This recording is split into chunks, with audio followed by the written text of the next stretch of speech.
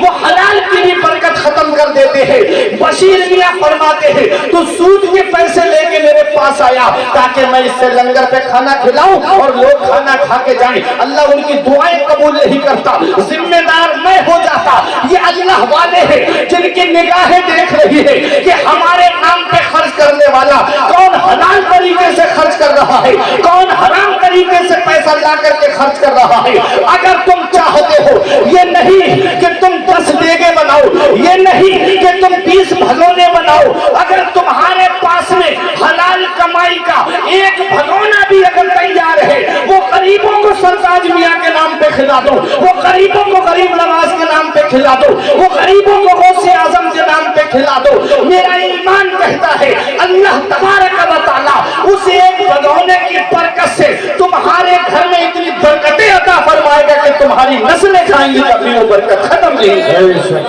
سبحان اللہ سبحان اللہ۔ اللہ والے ہیں کہ دیکھ لیتے ہیں کون کس طریقے سے ہمارے نام پہ خرچ کرتا ہے۔ بشیر میاں نے فرمایا سود کے پیسے لے کے آیا، خبردار آئندہ میرے پاس سود کے پیسے لے کے مت آنا۔ ہاتھ جوڑ کے عرض کرتا ہے حضور غلطی ہو گئی معاف کر دیجیے، آج کے بعد یہ کام ہی چھوڑ دوں گا۔ اللہ اکبر، یہ اللہ والے ہیں۔ میں جو حدیث میں نے بتائی نا کہ تطعم الطعام، لوگوں کو کھانا کھلاتے ہیں، بھوکوں کو کھانا کھلاتے ہیں، اور آج یہ طریقے غیروں نے اپنا لیے۔ جگہ جگہ آپ دیکھو نا، جگہ جگہ ان کے وہ اسٹال لگے ہوتے ہیں، روک روک کے گاڑی والوں کو کھانا کھلاتے ہیں۔ یہ طریقہ مسلمانوں کا تھا جسے غیروں نے اپنا لیا۔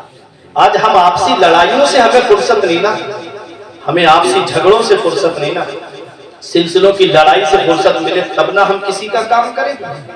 پیروں کے نام پہ لڑنے سے فرصت ملے تب نہ کسی کا کام کریں۔ جتنا سنیت کو جاہل پیروں نے نقصان پہنچایا اتنا نقصان کسی نے نہیں پہنچایا۔ اپنی اپنی ٹولیاں الگ بنا دی، یہ میرا مرید ہے وہ فلاں کا مرید ہے، اس سے بات مت کرنا، اس سے کلام مت کرنا۔ حدیث پاک میں سناؤں آپ کو، سارے جھگڑے ختم ہو جائیں گے، آپسی اختلافات۔ آقا فرماتے ہیں حق المسلم علی المسلم خمس، مسلمان کے مسلمان پہ 5 حق ہیں۔ ایک مسلمان کے دوسرے مسلمان پہ کتنے حق ہیں؟ 5 حق ہیں۔ آقا نے فرمایا جب وہ سلام کرے تو اس کے سلام کا جواب دے، کتنی بھی لڑائی صحیح، کتنی بھی برائی صحیح، کتنا بھی تمہارا جھگڑا صحیح، اگر ایک مسلمان دوسرے مسلمان کو سلام کر رہا ہے تو وہ اس کے سلام کا جواب دے، اور سلام کا جواب دینا واجب ہے۔ اگر جواب نہیں دیا تو ترک واجب کی وجہ سے گناہگار ہو جاؤ گے۔ ایک حق، دوسرا حق جب اسے چھینک آئے تو چھینک کا جواب دے، جب اسے چھینک آئے وہ الحمدللہ کہے تو برابر میں بیٹھا ہوا مسلمان یرحمک اللہ کہے۔ دو حق ہو گئے۔ تیسرا حق آقا نے فرمایا جب وہ دعوت کرے تو اس کی دعوت کو قبول کرے۔ جب ایک مسلمان دوسرے مسلمان کی دعوت کرے تو وہ اس کی دعوت کو قبول کرے۔ آج دعوتوں کا حال کیا ہو گیا؟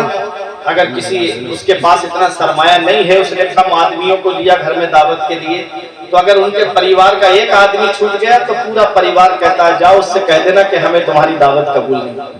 یہ ہے آج میرے معاشرے میں یہ بیماری پھیلی ہوئی۔ آقا نے فرمایا جب مسلمان کی دعوت کرے تو وہ اس کی دعوت کو قبول کرے۔ دعوت کو قبول کرنا یہ مدینے والے مصطفیٰ کی سنت ہے۔ تین باتیں۔ چوتھی بات آقا نے فرمایا جب وہ بیمار پڑ جائے تو اسے دیکھنے کے لیے جائے۔ جب مسلمان بیمار پڑ جائے تو مسلمان بھی یہ حق ہے کہ اسے دیکھنے کے لیے جائے۔ آج باپ بیمار پڑا ہے بیٹا دیکھنے نہیں جاتا، آج بیٹا ہے تو باپ دیکھنے نہیں آتا، بھائی بیمار پڑا ہے تو بھائی دیکھنے نہیں آتا، چچا بیمار پڑا ہے بستر پہ لیٹا ہے بھتیجا دیکھنے نہیں جاتا، ماں بستر پہ کربٹیں بدل رہی ہے بیٹا دیکھنے نہیں جاتا۔ آج جن ماں باپ کی خدمت سے جان چھڑانے والے نوجوانوں، اس کا پتہ تب چلے گا جس دن یہ سایہ سر سے اٹھ جائے گا۔ اس دن چراغ لے کے بھی ڈھونڈو گے نا تو ماں باپ جیسا پیار کرنے والی شخصیتیں تمہیں نہیں ملے گی۔ اس دن ماں باپ جیسی محبت کرنے والی شخصیت نہیں ملے گی۔ ذرا سی باتوں پہ بہنوں سے رشتے توڑنے والوں، ذرا سی باتوں میں اپنی سسرال سے رشتے ناطے ختم کرنے والوں، اتنا یاد رکھنا 3 دن سے زیادہ ناراضگی کا رکھنے کا حکم شریعت میں نہیں ہے۔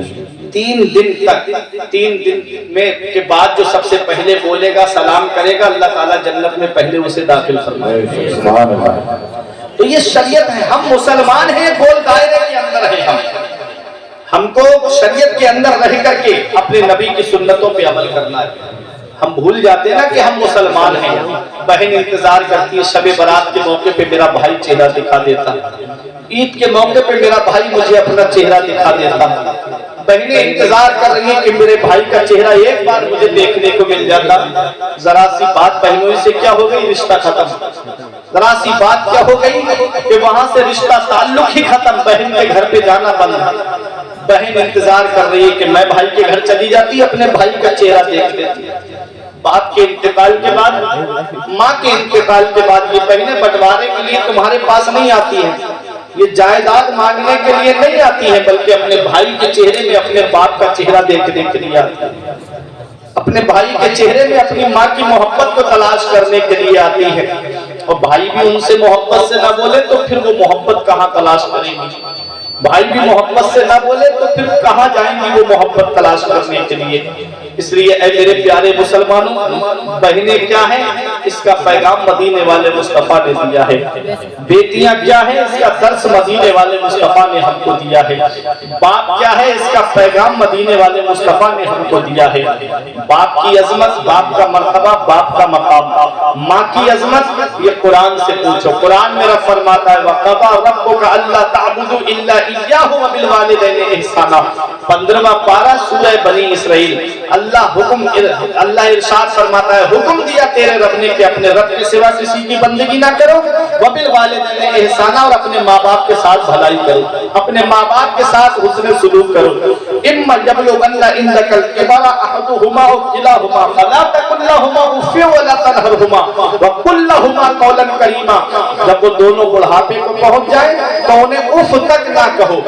جب وہ دونوں یعنی ماں باپ بڑھاپے کو پہنچ جائے یا ان میں کا کوئی ایک بڑھاپے کو پہنچے، ایک کا انتقال پہلے ہو جائے، ایک بڑھاپے کو پہنچے، تو قرآن کہتا ہے انہیں اف نہ کہنا۔ جب بھی بولنا تو محبت کے ساتھ بولنا، جب بھی بولنا تو پیار کے ساتھ بولنا، ماں باپ سے تیز تراری سے بات نہ کرنا،